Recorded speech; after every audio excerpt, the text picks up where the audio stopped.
pagsubok at tagumpay. Isang araw, may isang batang babae na nagngangalang Alexa.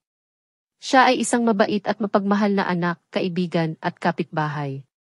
Sa bawat araw, ipinakita ni Alexa ang kanyang pagpapakumbaba at pagmamalasakit sa iba. Ngunit sa kabila ng kanyang mabuting kalooban, si Alexa ay hinaharap ang isang malaking hamon sa kanyang buhay. Ang kanyang pamilya ay naapektuhan ng matinding kahirapan at hindi nila kayang tustusan ang kanilang mga pangangailangan. Sa halip na sumuko, nagdesisyon si Alexa na harapin ang hamon na ito ng may tapang at determinasyon. Naghanap siya ng mga paraan upang makatulong sa kanyang pamilya at sa iba pang mga nangangailangan sa kanilang komunidad.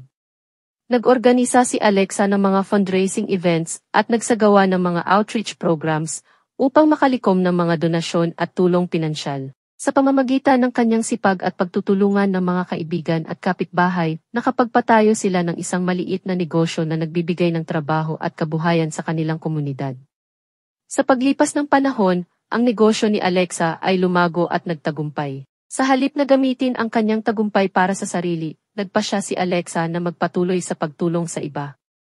Itinatag niya ang isang foundation na nagbibigay ng edukasyon at tulong sa mga batang nangangailangan. Ang pagpapakatao at pakikipagtunggali ni Alexa ay nagdulot ng tagumpay hindi lamang sa kanyang sarili, kundi pati na rin sa iba. Ipinakita niya na ang pagiging mabuti at mapagmalasakit sa kapwa ay may malaking bisa at nagdudulot ng positibong pagbabago sa mundo. Ang kwento ni Alexa ay isang inspirasyon para sa ating lahat na maging mabuti at matulungin sa iba. Ipinakita niya na sa pamamagitan ng pagpapakumbaba, determinasyon at pagmamahal sa kapwa, maaari nating malampasan ang mga hamon ng buhay at magtagumpay.